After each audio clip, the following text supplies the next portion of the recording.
Assalamualaikum warahmatullahi wabarakatuh. Selamat pagi. Semoga kalian dalam kondisi sehat walafiat dan selalu bersemangat untuk tetap mengikuti pembelajaran daring. Hari ini kita akan belajar tentang bahan ajar pewarisan sifat. Bahan ajar pewarisan sifat kali ini dengan topik pertama adalah materi genetik. Baik, kita mulai pembelajarannya.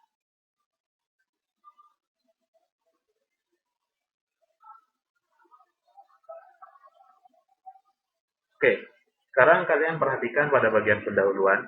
Di sini ada gambar anak-anak. Di situ kalian harus mengamati. Mungkin ada temanmu yang memiliki postur tinggi, ada yang pendek, ada yang memiliki rambut lurus, rambut keriting, atau bergelombang.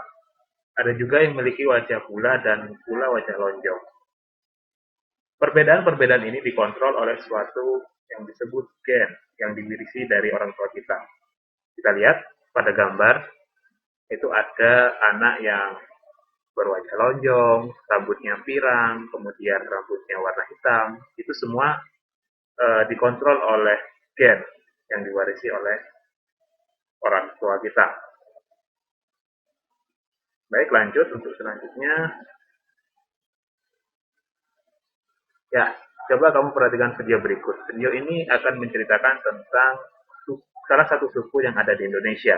Tapi suku ini memiliki keistimewaan dibanding suku-suku yang lain. Jadi apa keistimewaan itu? Kita bisa lihat di videonya.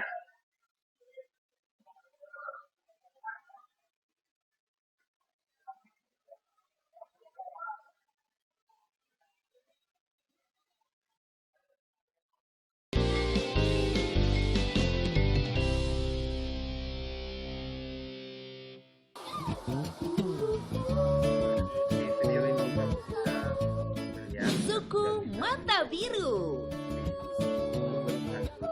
Keluarga Indonesia, ada yang pernah mendengar keberadaan suku bermata biru? Ya, ternyata memang benar loh. Ada suku asli Indonesia yang memiliki keunikan pada anatomi wajahnya yang berbeda dengan fisik orang Indonesia pada umumnya. Karena memiliki bola mata berwarna biru terang yang mirip dengan mata-mata orang Eropa.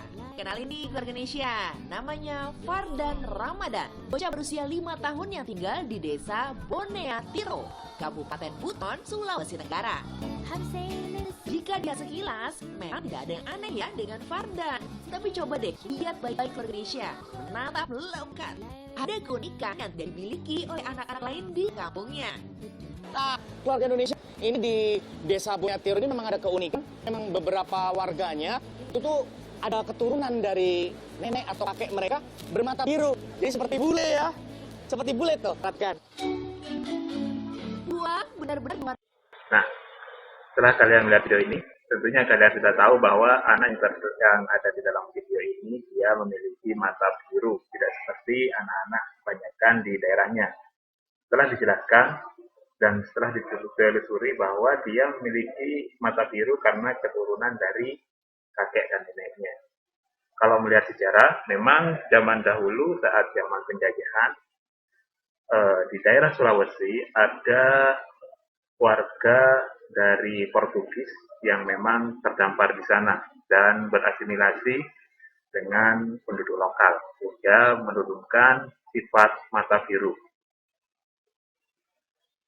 Baik, kita lanjut. Nah, tujuan pembelajaran yang akan dicapai yang pertama adalah melalui pengamatan video pembelajaran, peserta didik dapat menjelaskan pengertian materi kinetik yang mendasari pewarisan sifat pada makhluk hidup dengan benar. Yang kedua, melalui pengamatan video pembelajaran, peserta didik dapat mengidentifikasi materi kinetik DNA dan RNA sebagai dasar pewarisan sifat yang benar. Melalui pengamatan gambar dan foto, peserta didik dapat menjelaskan peranan materi kinetik dalam penentuan sifat. Jadi itu adalah tujuan pembelajaran yang akan kita capai hari ini. Untuk materi tentang materi kinetik, yang pertama kita akan belajar tentang molekul dasar yang mendasari pewarisan sifat, yaitu molekul yang berperan sebagai materi kinetik adalah asam nukleat. Asam nukleat ini adalah makromolekul biokimia yang kompleks yang tersusun atas rantai nukleotida yang mengandung informasi kinetik. Berdasarkan jenis gula yang menyusunnya, asam nukleat dibedakan menjadi dua jenis, yaitu DNA atau deoksiribonukleik acid atau asam deoksiribonukleat dan RNA ribonukleik acid atau asam ribonukleat.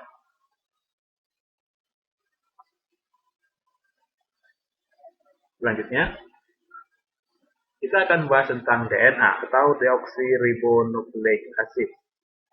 DNA tersusun atas untaian ganda yang berpilin atau biasa disebut dengan double helix. Struktur DNA terdiri dari susunan nukleotida. Tiap-tiap nukleotida tersusun atas satu jenis basa nitrogen, gula pentosa, dan gugus fosfat. DNA gulanya berupa gula deoksiribosa. Sedangkan untuk basa nitrogen terdiri dari 4. Yang pertama adenin, yang selalu berpasangan dengan timin. Guanin selalu berpasangan dengan tosin. Untuk gambar struktur DNA bisa kalian lihat di sini.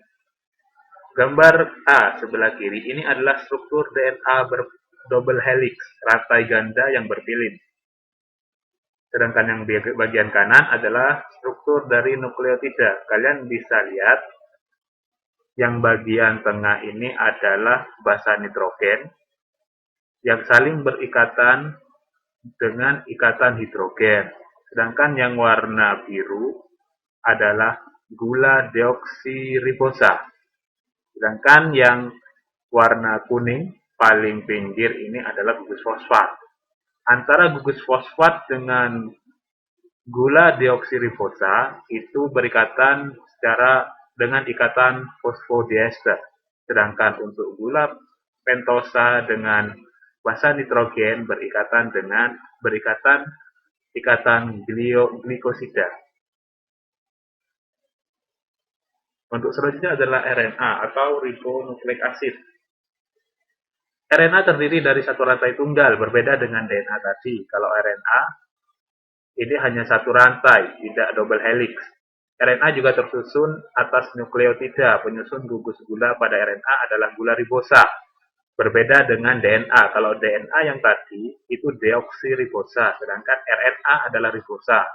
Basa nitrogen yang menyusun RNA yaitu basa purin yang terdiri dari adenin guanin, basa pirimidin terdiri dari urasil dan sitosin. Bedanya dengan DNA tadi adalah pada basa urasil. Kalau pada DNA itu menggunakan basa nitrogen timin, sedangkan pada RNA menggunakan basa nitrogen urasil. RNA terdapat di dalam inti sel, sitoplasma, dan subunit ribosom. Jadi ada 3 jenis RNA. Yang pertama mRNA atau RNA messenger, rRNA atau ribosomal RNA, dan tRNA transfer RNA. Ini adalah gambar dari struktur rantai tunggal RNA. Yang sebelah kiri ini adalah rantai tunggal RNA, sedangkan sebelah kanan adalah nukleotidanya. Hampir sama dengan nukleotida pada DNA, yang membedakan hanyalah basa nitrogen urasil. Bisa kalian lihat di sini. Untuk selanjutnya, untuk menambah pemahamanmu, kamu bisa mengklik video ini. Di video ini kamu akan dijelaskan bagaimana struktur RNA, struktur DNA, dan juga untuk menjelaskan bagaimana gen, kromosom, dan materi genetik yang lain. Baik, kita klik gambar ini. Ya, kita akan lihat videonya. Tahu nggak? Kalau di Mobile Legends itu ada satu pasangan serasi loh. Siapa coba? Odette sama Lancelot nih. Itu kan pasangan nih. Coba kalau kalian tahu kira-kira anaknya Odette sama Lancelot tuh seperti apa ya? Kalau kalian tahu coba komen di kolom komentar deh. Kalau misalnya Odette menikah sama Lancelot, kira-kira anaknya seperti apa ya? Malah popol kupa. Kan nggak mungkin kalau Odette itu mage ya. Kalau Lancelot apa Lancelot? Oh, Lancelot assassin ya. Jadi mage sama assassin maksud jadi MM nggak mungkin kan? Mungkin ada kemiripan-kemiripan siapa? ada di kromosom. Di kromosom terdapat substansi kimia yang dinamakan gen. Nah, ini gen ini pembawa sifat. Gen berfungsi sebagai penentu sifat-sifat makhluk hidup. Nah, cabang ilmu yang mempelajari tentang pewarisan sifat itu dinamakan genetika. Kalian perlu tahu nih, ilmunya namanya genetika. Membahas tentang apa? Pewarisan sifat atau hereditas. Di dalam tubuh kita terdapat kromosom yang membawa materi genetika. Materi genetik ini memegang peran penting untuk menentukan sifat-sifat makhluk hidup. Kalian pasti punya kemiripan nih sama ayah atau ibu kalian. Coba mirip siapa? Coba nih, Abimanyu deh. Menurut kalian Abimanyu mirip sama Mr. Click atau mirip sama mamahnya? Nah, kalau yang mau jawab di kolom komentar aja deh.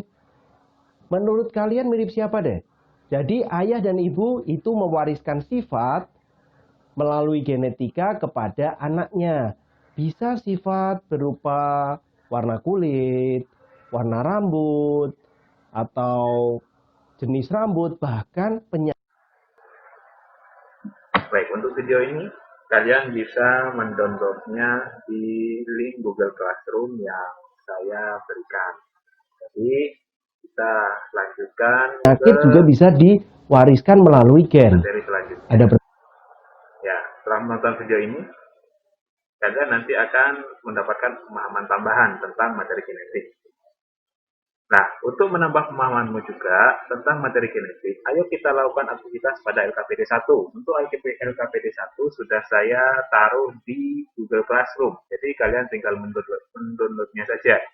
Jadi yang kalian lakukan adalah setelah mengamati video yang diunggah oleh guru, jadi video tadi ya, ada 2 video.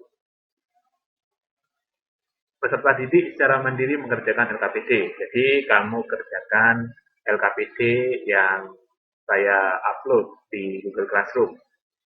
Untuk kegiatan selanjutnya, nah, apakah kamu pernah bercermin? Kalau warna, pernahkah pernahkah terpikirkan olehmu kalau kamu itu lebih mirip siapa? Mirip ayah atau ibu? Untuk menjawab hal tersebut, ayo kita lakukan aktivitas pada LKPD 2. LKPD 2 juga sudah saya unggah di Google Classroom, jadi tinggal kamu download dan ikuti langkah-langkahnya di dalam.